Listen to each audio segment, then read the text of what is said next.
Hello, my name is Boris, and I'm here with James Armstrong. Okay. This is about like how social media affect like teenagers.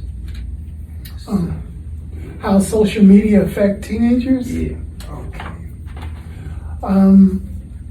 I believe social media not only affect teenagers, but it affect everyone.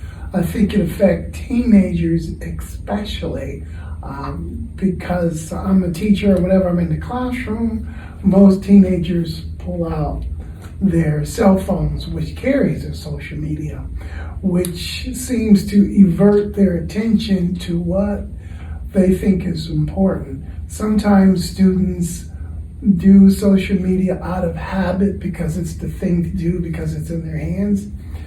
There are some people who use social media just for informational purposes. But for teenagers, it's usually something that they not only enjoy doing, but they feel connected to doing, which leads to a certain type of an addiction when you do it. So, as great as social media is, unless there is a healthy balance, when you're supposed to get on, when you shouldn't be on, it can easily consume you because of all the things that it offers. I mean, movies, music, being able to talk to it. TikTok seems to be the most greatest thing that social media has. But it does affect teenagers greatly because of the fact that it appeals to teenagers. It has a lot of commercial appeal. And a lot of the subject matter that is on social media, often sometimes there's a selling point to a younger audience. Okay. Do you have a social media? Yes, I do. I don't really, as far as Facebook, I do have a Facebook account, but I don't get on it that much. I like listening to the news when I'm on social media. I like pulling it down for informational because I like studying things. And so it helps. It's great for grabbing information. It's like having a personal library for you. But for myself, I also have to be careful because you can start out watching one thing, next thing you know, you're looking at other things in social media. So I have to strike a healthy balance also. Okay. So if you have a kid, will you let your kid have a social media? I wouldn't be interested in letting them have it right away because of the fact that sometimes social media for a young kid, you wind up playing games, which means you're not getting exercise, running around with your friends, playing basketball. It's healthy to have some type of formal physical energy. When I was growing up as a kid, we were always going outside, we were playing with my friends. We were pretty much physical and athletic in what we do. Athletics is still around, but for the average young person, it's easier to gravitate towards things that catch your attention as far as feeding your eyes and watching things like that. So, yeah, I probably wouldn't let my young child watch social media right away. I would wait a couple of years down the road. No. Okay. So, do you think social media is harmful for teenagers? Like some teenagers, like the mental health, like for the mental health. Do you think social media is harmful for? So do I think they're harmful towards mental health, you think? Yes and no. Yes, for the fact that I just learned about a study in Australia during the COVID era, when we had COVID. Through TikTok, I discovered through the news that it was creating Tourette syndrome for many young people at the time.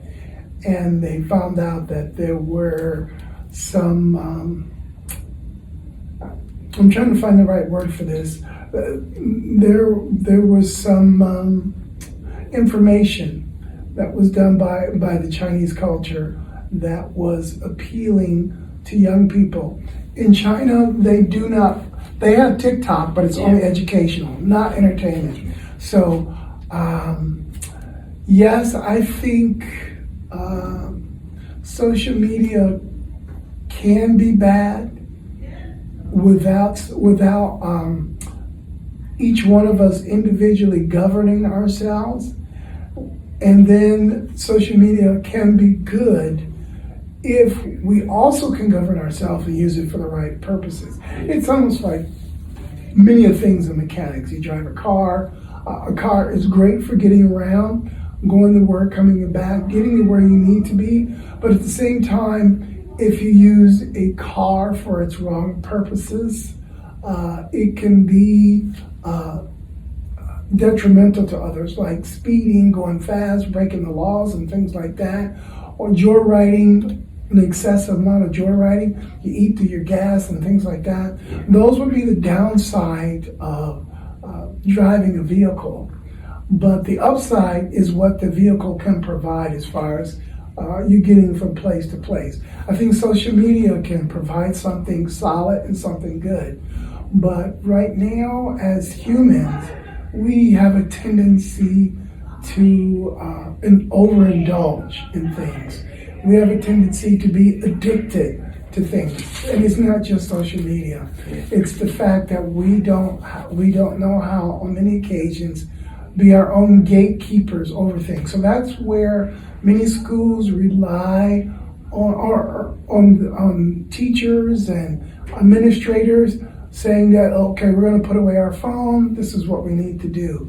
A lot of teenagers don't want to put away their phone, which tells me they're tethered or addicted to their phone, which has social media on it. So what's the use of holding up your phone if there is no social media? So I think social media has a backlash to it, and it's up to the individual to say no to certain things. But how are you going to say no if you're addicted? How are you going to say no if that's the first thing you grab? You have to be aware of this for yourself and say, you know what? Let me read a book instead of social media. Let me do this in social media. We all need to back off and guard ourselves about how much input of social media that we get, because social media will say one thing, and sometimes they know this, so they write certain things and we believe certain things that we read on social media. I know that's a little bit more than you asked for, but sad to say, social media is bad for teenagers, but it shouldn't be, but it is. And it's because there's no gatekeepers as an individual. As adults and teenagers don't know how to be their own gatekeepers over social media, then social media is not that good for us. But if we can use it in such a healthy way, social media can be used to its greatest potential as far as information. There's a phrase that says there's a time for everything under the sun, and sometimes when you use things outside of its time or abuse its time element on certain things, then that's bad. So if you are like the CEO, let's say, if you are like a CEO, like for social media, like for example, like Instagram or TikTok, what would you like to change about social media? About any of those things? Yeah.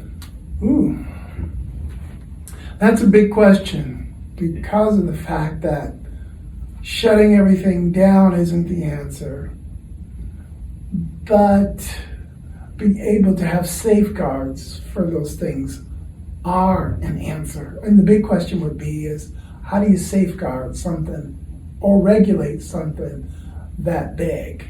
And what some people say that's good for them or they can handle it may be true to an extent, but it's not always true in everything we do.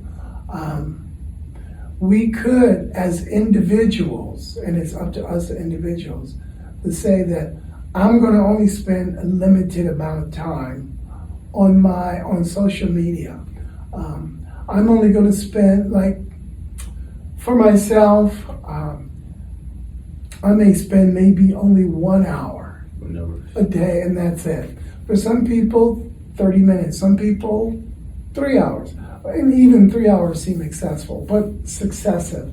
But I think what's going to be important to safeguard social media is for us to be smart about it and be smart and be aware of how we use it and when we should use it. And let's face it, not everything on social media is good and healthy. It really isn't. I mean, some of the things that I've heard in the classroom through social media is not really good. It's not really safe. And most people use it for entertainment. And entertainment in the classroom for social media is not a good thing when it should be all about learning. Now, some people could say, well, I learn things on social media, but it's the timing of learning what you need on social media. So if the teacher opens up social media and use it or project it on a board teaching a lesson, that's really great.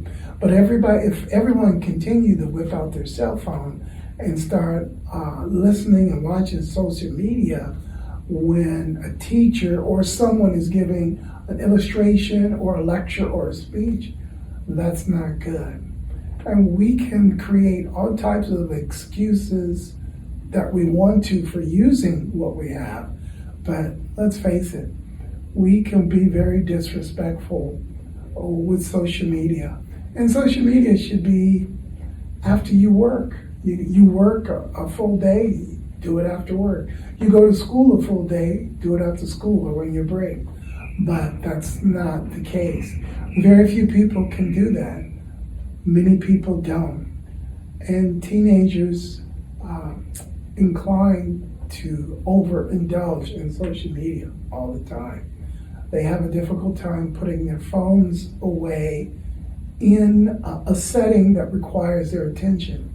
Now, a few teenagers can do it, but statistically, if you're looking at a majority of teenagers when you walk in the room, it becomes a problem talking to them. And I hate to talk about social media like that because it's pretty much a good thing, but the thing is, we don't know when to put something down.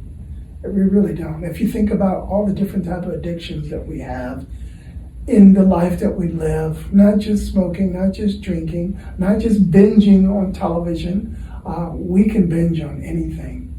But unless we learn to back off ourselves, it'll always own us rather than us owning the device that we have.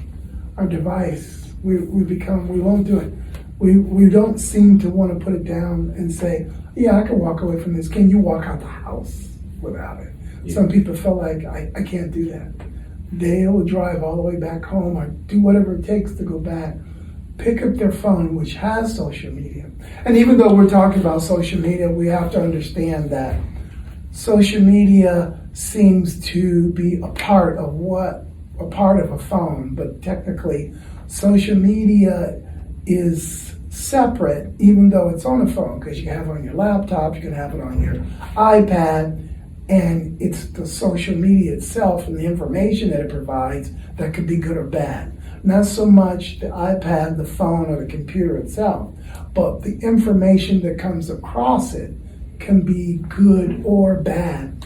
And it's up to the person who's using it, which is the gatekeeper, the person that's actually using it, have to be able to say, I'm going to put this down, I'm only going to do this, or I'm only going to do that. And that seems to be an ongoing struggle for individuals. And as individuals, we make up a collective that says, oh, we got a collective of people that has a hard time doing that. So the answer to that, I mean, like I said before, would be the individual.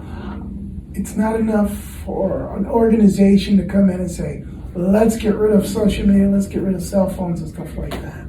I think we have to be more educated, like you're doing now, about the problem. Because if we're not educated about our own individual responsibility for social media, it'll always own us, lead us to addiction, lead us to bad habits, lead us to be gathering high on entertainment rather than high on information. And some people think information and entertainment are the same thing, but not technically, not always. They're not always the same thing, you know. But that's my understanding from my observation on social media. It's really thick, and it's really a battle for our attention. It's winning teenagers' attention. You know, it draws more teenagers' attention away from things they should be more attentive to: their education, how they live, things that they should be weighing and thinking about. And some people feel like, well, I get that from social media, but that should not be the only information you get it from, just from social media. You should be able to galvanize information from other sources rather than social media. Because the life that you and I live, no matter what age you are, we keep evolving in our learning all the time.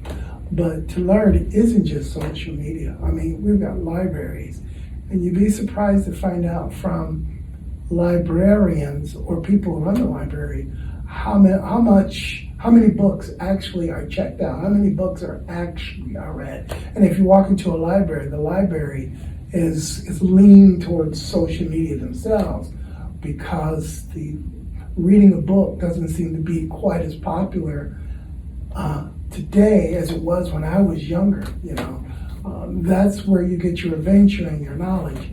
And so some people figure they can get adventure and knowledge by watching something. But there's something about the imagination of the mind that when it reads, it clicks. And you paint pictures out of words, which is so important, and which strengthens your vocabulary and things like that. So I didn't mean to go down that direction. Yeah. All right, that's all for today. Okay. I thank you to have. You're welcome. Yeah. I hope I answered your questions. You answer all. Yeah. Thank you. And hopefully what I said will give some people something to think about. Now, not everyone's going to be in agreement with me, Yeah. but they will notice that there is a problem in that area, and it's a problem that's important, and it should be addressed, because we have there are kids, 5 years old, sometimes younger, that can pick up a phone and just do this and that and watch anything they want on social media. And for those kids, they need to be regulated, you know. And I think the best regulation is not introduce them to social media right away, because what you're doing is you're helping them feed into an addiction early, Yeah. which makes them tough to put something like that down. But if they learn that there's other things in life and only introduce social media later and help them regulate it, they know that they will learn to put it down and pick it up and do other things, because it's not that important in their life.